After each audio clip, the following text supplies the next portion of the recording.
当被黑老大胁迫时，他是这样做的。那可是我也想，也不是处女了，反正你怎么，那你能怎么的？这能怎么的？干一下子能咋的？你说能怎么着？当守着妻子找小姐姐时，他又是这样回味的。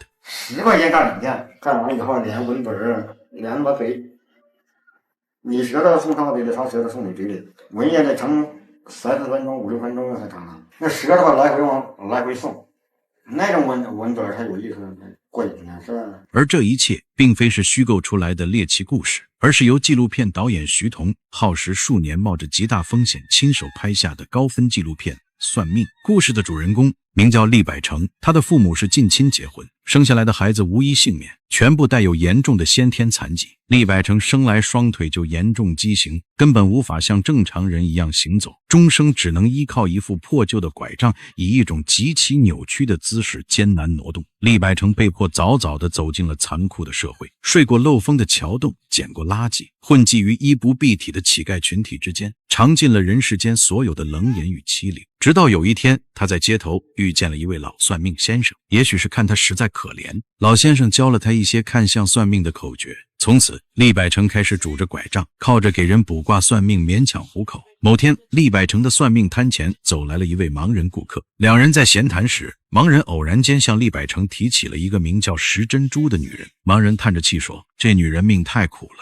又聋又哑，脑子还有点痴傻，更惨的是她无依无靠，哥嫂嫌弃她是个累赘，直接把她扔进了又脏又臭的羊圈里，连顿饱饭都不给，任其自生自灭。说者无心，听者有意。没过几天，厉百成竟然拄着他那副破拐杖，一瘸一拐地出现在了那个囚禁着石珍珠的破院落面前。在这片冷漠的土地上，他的遭遇也只有同样身处底层的厉百成会为之叹息。死里逃生命大，也死里逃生大难不死。石珍珠的哥嫂在那个破院子里，就像是处理一件多余的旧物般，来回跟厉百成拉扯着价钱。最终，这笔荒诞的交易以130元成交。两个被主流社会彻底遗弃的人，就这样以一种荒诞却又无比现实的方式走到了一起。厉百成用自己蹒跚的脚步，硬生生地为石珍珠踏出了一条生路。懵懂的石珍珠其实根本不懂得这场金钱交易的真正含义，他那残缺的心智只能隐约感觉到眼前这个拄拐的残疾老头从此以后可能会对自己好。厉百成嘴上总是嫌弃他，说他傻里傻气，但转头面对纪录片导演徐桐的镜头时，他却发出了一声深深的感叹：贫不在饥，寒不在衣，光不在路，饥不在食。短短的16个字道尽了底层男性的生存逻辑，更何况厉百成从不觉得自己比石珍珠高贵到哪里去。人贫没能耐，你还想搞好呢？所以说我根本就没想破。他见惯了世间疾苦，看透了人情冷暖，所以反而比绝大多数光鲜亮丽的都市人活得更加通透。缝缝补补，拆拆洗洗我都能做，做饭我能做。女人不就是干这类活计吗？所以说我自己能做，她就不会做啥，我无所谓。我把人借来就只为就是勾说伴侣的，就这种想法，就陪伴我生活，就给我生活增添一份这个幸福。有这么一个女人，就感觉好像幸福的。而正是这份沉甸甸的责任，让他苦难的人生找到了活在世上的意义。他包揽了家里几乎所有的活计，烧水做饭、打扫卫生，并且从未断过石珍珠治疗精神疾病的药物。厉百成每天都会按时按量，一片一片地喂他吃药。在厉百成那间破烂不堪的算命小屋里，迎来送往着形形色色的边缘人物。有一天，一位名叫唐彩凤的女子推开了这扇陈旧的木门。这个女人身上透着一股混迹江湖多年的风尘气与狠劲。她在当地一条暗巷里打理着一间生意惨淡的按摩店，为了维持生计，她偶尔也会靠着一些在暗地里进行的皮肉交易来勉强糊口。不过，唐彩凤这次前来拜访厉百成，求的不是财运，而是姻缘。在厉百成的指引下，唐彩凤报上了自己的生辰八字，安静地坐在那里。厉百成闭上眼睛，手指在关节上快速地掐算着。不知过了多久，就这孤单的命了，孤单命了。这句话像一句重锤，狠狠地砸在了唐彩凤的心上。厉百成看出了他的绝望，话锋一转，表示彩凤这个名字太大了，他命格太薄，压不住这天上飞的神鸟，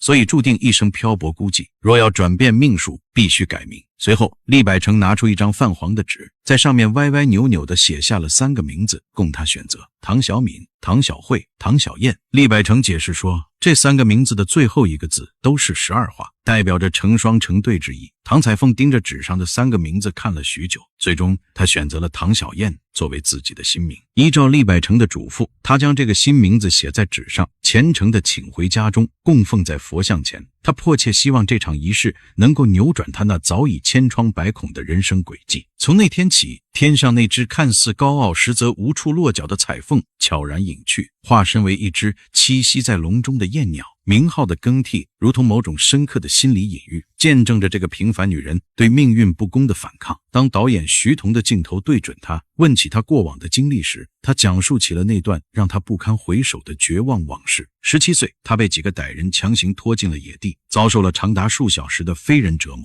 几年后，外出打工的她又遇到了一个人面兽心的杀人犯，那个男人将她骗到了出租屋里，图谋不轨。当唐小燕察觉不对劲，想要拼命逃跑时，从抽屉里拿出了一把刀，逼在我的脖子上，让我脱衣服，把衣服脱了。你就没有办法了，你只能跟他做。那当时我也想，也不是处女了，反正你怎么，那你能怎么的？就能怎么的就干一下子，能咋的？你说能怎么着？他把这番话说得云淡风轻，却在每一个听到他的正常人心中激起了震耳欲聋的无声叹息。你说你一个人，说白了，你一个人出来，你就是说没有人去保护你，没有人去对你怎么地的。你说你遇到那种情况下，你只能说你自己通过你自己来去应付很多很多事情。好在这些惨无人道的遭遇没有逼疯他，反而锻造出了他钢铁般的意志。凭借着这股韧性，他一路摸爬滚打，受尽白眼，最终开了现在的这家按摩店。在这个藏污纳垢的夹缝中，他硬生生地为自己撑起了一片属于自己的天地。但唐小燕虽然混成了所谓的老板娘，却依然要每天面对三教九流的种种轻视与刁难。有天店里来了一个耍流氓的无赖，见对方敬酒不吃吃罚酒，他毫不犹豫地转身抄起一根粗壮的木棍抡了过去，将那个流氓打得头破血流。到了深夜时分，流氓又找上门来，嚣张地要求唐小燕赔偿他缝了5针的医药费。唐小燕没有丝毫露怯，她冷笑一声，直接甩出2张100元钞票，并对着流氓放狠话：别让我在这条街上看见你。这干脆利落、杀伐果断的江湖做派，让店里跟着他干活的按摩小妹钦佩不已。他执意要在除夕之夜认唐小燕做干妈。干妈过年好。就这一句简简单单的干妈，瞬间击穿了唐小燕内心深处竖起的所有厚重铠甲，她的眼眶瞬间红了，当即回到里屋，取出了4000元现金作为给干女儿的改口费。从此以后，每当深夜唐小燕与干女儿对饮至微醺时，她便会卸下白天那种母夜叉般的伪装，把过去的痛苦当成玩笑讲给干女儿听。我特别需要一个人抱着我，我非常需要那种安全感，你知道吗？我在北京，我在很多地方，你知道吗？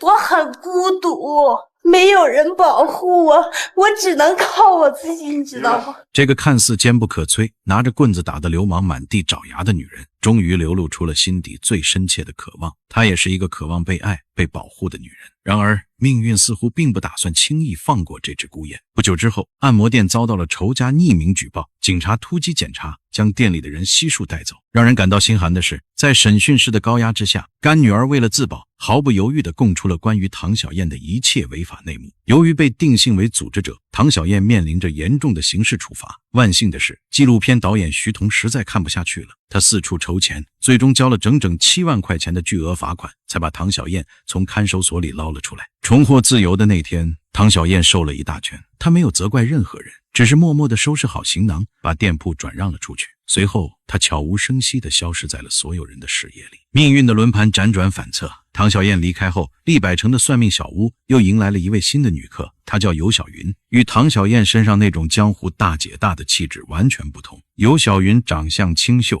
眉眼间总是笼罩着一层化不开的哀愁。厉百成照例要了她的生辰八字，掐算良久后，深深地叹了一口气，原来她是死运。想的倒挺好，你事与愿违，现实的生活与你想象的是事与愿违，背道而驰。尤小云的嘴唇微微颤抖了一下，但她没有像一般算命的人那样惊慌失措地求破解之法，她似乎早就习惯了命运的鞭打。可即便如此，她还是近乎哀求地问道：年底的时候，她的命会不会好些？年底这个月是贵人月，别顺利了。可以应该说是能办下。原来他之所以如此执着于年底，是因为那个时候正是她入狱服刑的丈夫被提前释放的日子。几年前，尤小云的丈夫因为犯了事被抓捕入狱。丈夫出事后，尤小云不仅没有选择离婚改嫁，反而一个人扛起了摇摇欲坠的家。她四处奔走，托关系，找门路，想要为丈夫减刑。律师告诉她，丈夫的表现符合提前释放的条件，但需要缴纳4万块钱的保释金，这无疑是一笔足以压断她脊梁骨的天价巨款。但尤小云觉得，丈夫当初之所以铤而走险走上不归路，归根结底也是为了让这个家能过得好一点，所以无论付出什么代价，她都一定要凑齐这笔钱。等到丈夫出来一家团聚，在算命先生那种仿佛能看穿一切的注视下，她道出了一个令人三观震碎却又无比心酸的事情。这个传统意义上的好妻子正在通过做皮肉生意来为丈夫筹集那4万块钱。她每接待一个客人总共能挣100元，但老板要从中抽走30%。她回忆起自己刚到发廊第一次被迫接待客人时的场景。他还唬过人，意思把钱没给我弄出来，我就不能走。那提了一些无理的要求，我说我不会，我说我刚干这一行，我说什么都不会。那意思你想挣这钱，你怎么不会呢？你用嘴给我做出来。我说大哥对不起，我说不会说这个。那你没给我做出来，我就不能走，我也不能给你钱。面对客人的蛮横与淫威，无助的尤小云只能选择了妥协。像人说的，你既然拿我钱了，你就该说给我服务好。其实计划没毛病，是吧？慢慢练，慢慢干嘛。在生活的重压下，她渐渐学会了把自己的灵魂和肉体强行剥离开来。肉体可以任人践踏，但她的灵魂深处却依然固守着对丈夫那份极其纯粹的忠诚与爱。这种极度扭曲的反差，构成了尤小云身上最强烈的悲剧色彩。但现在想无所谓，只要说得吃幸福能把老婆弄出来，所谓。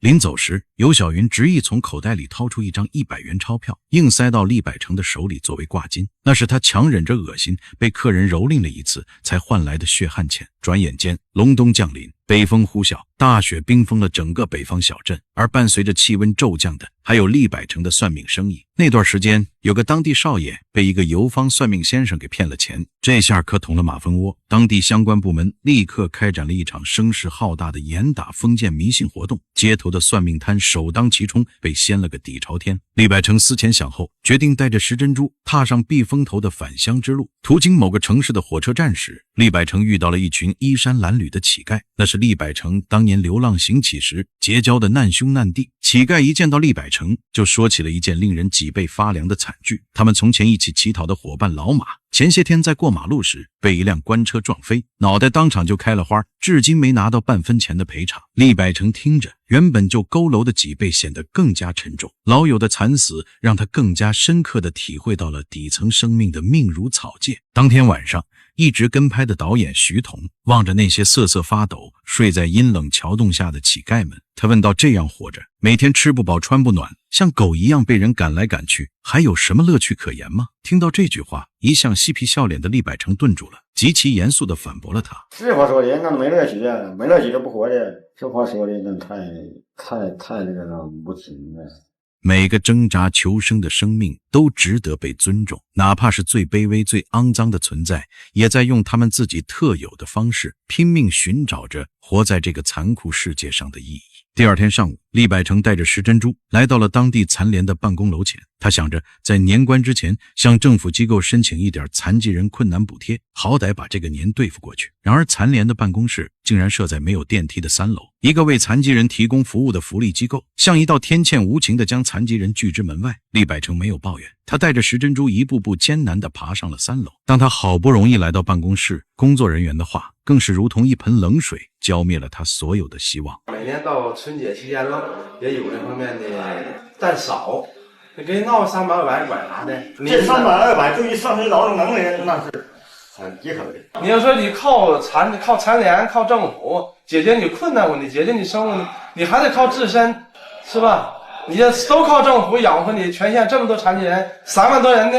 这番话听起来冠冕堂皇，但落在厉百成的耳朵里却字字如刀。他哑口无言。对于一个双腿残疾，甚至连谋生的算命摊都被砸了的老人来说，所谓的靠自身究竟意味着什么？但厉百成知道，他也不过是个按章办事的底层小职员。两个无处可去的人决定顺路先回一趟石珍珠的娘家。令人大感意外的是，这次上门，石珍珠哥嫂的态度判若两人。交谈间，厉百成才得知，原来自从当年石珍珠离家后不久，大嫂就突发了一场怪病，双耳彻底失聪。哥嫂突如其来的善意和嘘寒问暖，或许正是源于内心对过往残忍行为的深切愧疚与不安。屋里，大哥取出一把剪刀，想为石珍珠修剪乱蓬蓬的头发。厉百成见状，急忙阻止了他。爱法如爱身如爱命。在厉百成眼中，妻子头上的每一根发丝都牵连着自己那可怜的财运与寿数。这一次的短暂相聚，虽然少了从前那种剑拔弩张的冷漠，甚至大哥还破天荒地留他们吃了一顿热饭，然而以往几十年里所缺失的情感空白和身体折磨，又怎么可能是如今一顿饭就能填补的呢？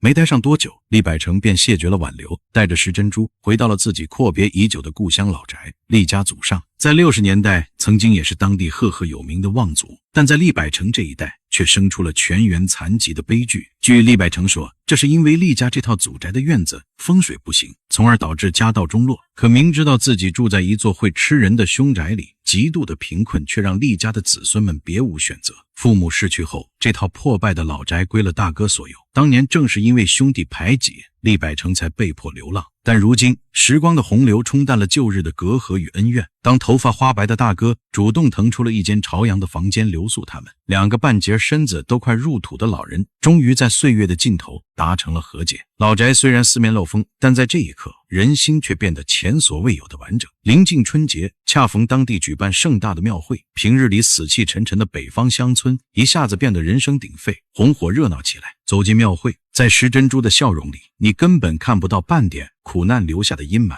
厉百成带着妻子走进了庙会中心的一座菩萨庙。观音菩萨在上，凡民厉百成。今天给观音菩萨上香，目的就是祈求观音菩萨保佑厉百成夫妻二人是平安顺利。此刻的他既在为天下众生祈愿，但同时也毫不掩饰地向神明诉说着自己那卑微的欲望。纪录片看到这里，或许有很多受过高等教育的现代人会嗤之以鼻，质疑厉百成的算命不过是江湖骗子信口雌黄的把戏，世上哪里有什么未卜先知。但诡异的是，厉百成断事的准确率竟然高得令人称奇。那个被厉百成批为死运的尤小云，真的在年底盼回了提前释放的丈夫。她用那种最屈辱的方式凑齐了保释金，把丈夫从高墙内拉了回来。为了表达对厉百成的感激之情，她竟然特意邀请厉百成夫妇一起去了趟北京，游览了天安门广场。而那个将彩凤改名为小燕的按摩店老板娘，她的命运也发生了180度的惊天大逆转。她竟然阴差阳错的与本片的导演徐桐结下了一段奇妙的缘分，两人结为了伴侣。不仅如此，徐桐还发掘了她身上惊人的统筹能力和江湖智慧。唐小燕完成了从风尘女子到影视制片人的华丽转身，彻底在光影的荧幕后方找到了属于自己的干净且受人尊重的广阔天地。当多年后她在镜头前被问及是什么信念支撑她到现在时，她是这样说的：什么样的支撑能让你活到现在呀？父母啊，你没了他就完蛋了，你觉得你心甘吗？你觉得你能忍心吗？不忍心，那怎么办？活着。更巧合的是，徐桐这个名字刚好也是12画，这两个12画的灵魂至今依然紧紧地结合在一起。在徐桐工作室的书桌前面还钉着一张他当年逼着性格火爆的唐小燕写下的保证书，保证书上的最后一条白纸黑字的写着永远不准提分手。徐桐导演的镜头到这里就全部结束了，但荧幕之外的现实时间却依然在残酷的流逝。2023年，厉百成因病永远地闭上了眼睛。在临终前，他最放不下的依然是那个傻乎乎的妻子。他将石珍珠托付给了自己最信任的外甥照料。就在前不久，已经成为制片人的唐小燕还特意驱车回到那个偏远的小山村，去看望了坐在院子里依然只会眯着眼傻笑的石珍珠。厉百成就像是一个站在命运交叉路口的指路人，他并不一定能真正预知未来，但他的话语他那些看似迷信的符咒和卦辞，反而成为了这些苦命人唯一的心理安慰剂，成了照亮他们困顿现实的最后一盏微弱的明灯。没有任何一个解说可以完全代替原片那种粗粝而震撼的力量。这部名为《算命》的纪录片，值得被每一个对生命怀有敬畏之心的人再次看见。好了，今天的故事就到这里，我们下个故事见。